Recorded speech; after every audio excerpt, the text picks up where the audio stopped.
আসসালামু আলাইকুম। সবাই কেমন আছেন? আশা করছি সবাই সুস্থ আছেন, ভালো আছেন। আলহামদুলিল্লাহ আমরাও ভালো আছি। আবারও নতুন একটা ব্লগ ভিডিওতে ওয়েলকাম জানাচ্ছি। আশা করছি আপনাদের কাছে ভালো লাগবে। আমি যে আজ কিন্তু সকালে শুকনো মরিচ ভর্তা দিয়েই শুরু করলাম। মরিচগুলো একটু ভেজে নিয়ে কাঁচা পেঁয়াজ দিয়ে একটু সরিষার তেল দিয়ে লবণ দিয়ে একটু ভর্তাটা মাখিয়ে নিলাম। নিয়ে এই যে আজকে খিচুড়ি রান্না করছি। যেহেতু আজকে শুক্রবার দিন আজকে খিচুড়িটা দিয়েই শুরু করি। তা খাইতে কিন্তু বেশ ভালোই লাগছিল। আর এটা হচ্ছে যে একটা শসা কেটে নিয়েছি, একটা লেবু কেটে নিয়েছি। আর আমি প্লেটেও কিন্তু ভাতটা খুলে নিয়েছি, ডিম ভাজিও করে নিয়েছি। যেহেতু আমি এই যে শুকনো মরিচটা ভর্তা মাখিয়েছি হাত দিয়ে, হাতে কিন্তু জড়িয়েছিল। তো ভাবলাম এই হাতেই নিয়ে খেয়ে নিই। তো এই যে আপনাদের সাথে কথা বলতে বলতে কিন্তু আমার খাওয়াটাও হয়ে গেছে। খেয়ে দিয়ে নিয়ে রান্নাঘরটা পরিষ্কার করে থালাবাটিগুলো ধুয়ে কিন্তু আমি উপরকে রেখে আসছি। রেখে যে বেলকনিতে চলে আসলাম।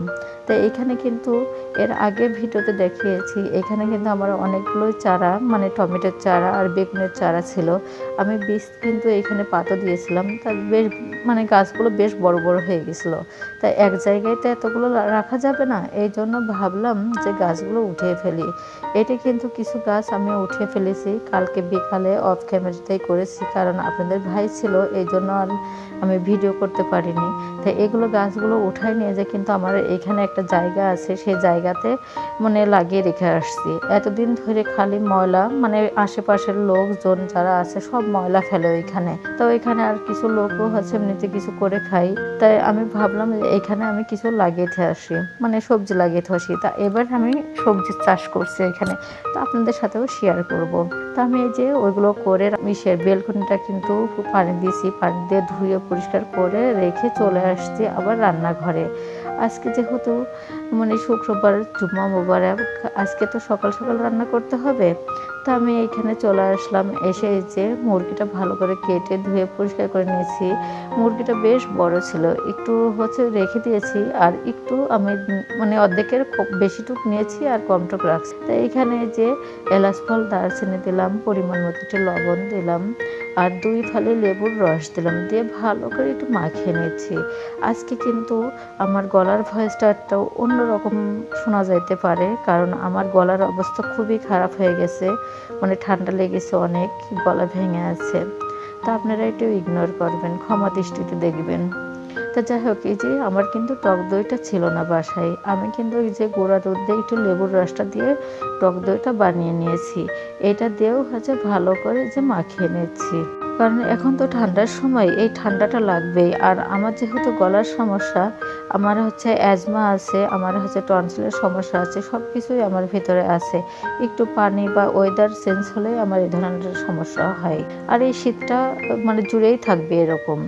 আর এইখানে আমি কিন্তু এই যে একটু সয়া সস দিয়ে দিয়েছি, আর এখানে হচ্ছে একটু বাদাম বাটা, মানে কাজু বাদাম আর কাঠবাদাম, কিশমিশ, এইগুলোই হচ্ছে আমি একটু ব্লেন্ডারে ব্লেন্ড করে নিয়ে আসছি। নিয়ে এসে খুব ভালো করে এটাও দিয়ে মাখিয়ে নিলাম।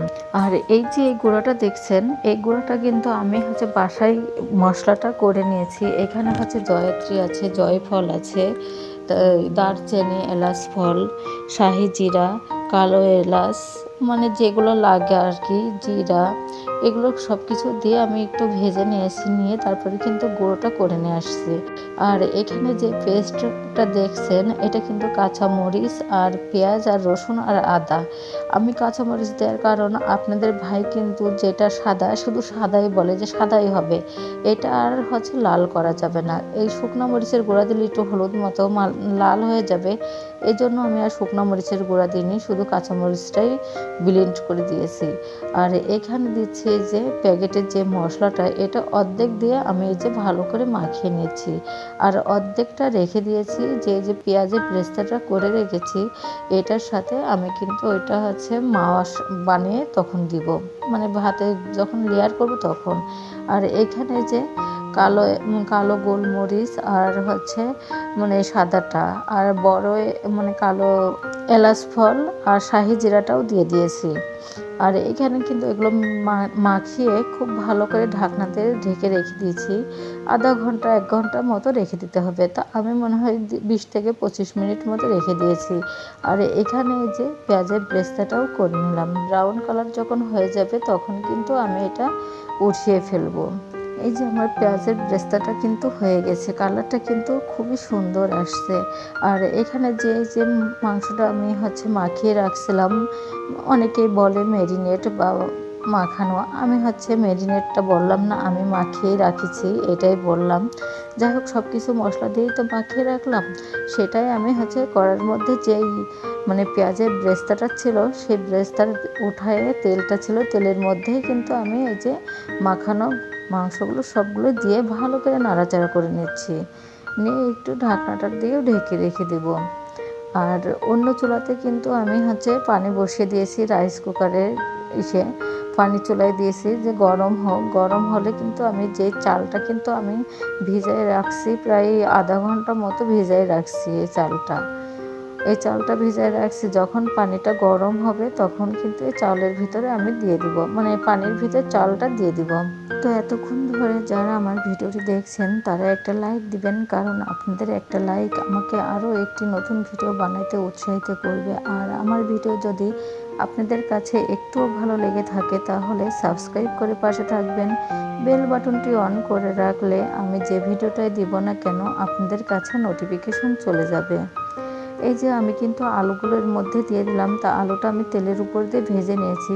আর এখানে ভাজার সময় একটু লবণ দিয়েছি আর একটু ফুড কালারটা দিয়েছি, যাতে আলুটা দেখতে সুন্দর দেখায়। এই জন্য আলুগুলো দেওয়ার পরে একটু ভালো করে নাড়াচাড়া করে কিন্তু আমি ঢেকে দিলাম। আর এই যে এই সাইডে এই যে পানিটা দিয়েছিলাম, বেশ পানিটা গরম হয়ে গেছে, এখন চালগুলো দিয়ে দিলাম এর মধ্যে। এই চালটা যখন 80-90% সিদ্ধ হয়ে যাবে তখন আমি পানিটা ঝরিয়ে ফেলবো। কিন্তু আমার আজকে চালটা পানিটা ঝরাইতে একটু দেরি হয়ে গেছিলো, তো ভাবলাম একটু পরে ঝরাবো, তো একটু নরম হয়ে গেছিলো আজকে। তাই এইখানে আমি দারচিনি, এলাচ ফল এগুলো দিয়ে দিলাম একটু, আর একটু পরিমাণ মতো কিন্তু একটু তেলও দিয়ে দিয়েছি। আর এইখানে একটু লবণ দিয়েছি, এই পানির মধ্যে একটু লবণ দিয়ে দিয়েছি যাতে চালটা একটু লবণ হয়। যাই হোক, এই যে মাংসটাও কিন্তু ভালো করে যে কষানো মতো হয়ে যাচ্ছে, একটু নাড়াচাড়া করে দিচ্ছি। আর দেখেন সাদাটা কিন্তু খুবই সুন্দর হয়েছে, সাদা। আর এর মধ্যে কিন্তু আমি আরেকটু একটু চিনি দিয়ে দিচ্ছি, অল্প পরিমাণে চিনি দিয়ে দিচ্ছি, যাতে একটু টক টক মতো লাগবে। টক তো একটু হালকা আছে, লেবু যেহেতু দিয়েছি, আর একটু মিষ্টি, তারপরে আবার একটু গুঁড়ো দুধটা দিলাম যাতে আর একটু সাদা হয়ে যায়। তা আপনারা চাইলে এখানে একটু গুঁড়ো দুধটা একটু গোলায়ও দিতে পারেন, তা আমি আর গোলায় নিয়ে একটু গুঁড়ো দুধটাই দিয়ে দিলাম। আর এখানে যে পেঁয়াজের যে বেরেস্তাটা ছিল, সেই পেঁয়াজের বেরেস্তার উপরেই কিন্তু আমি 2 থেকে 3 চামচ গুঁড়া দুধ দিলাম। আর এখানে ঘি দিয়ে দিচ্ছি, 2 থেকে 3 চামচ ঘি দিয়ে দিলাম, দিয়ে এটা খুব ভালো করে মাখিয়ে নিচ্ছি।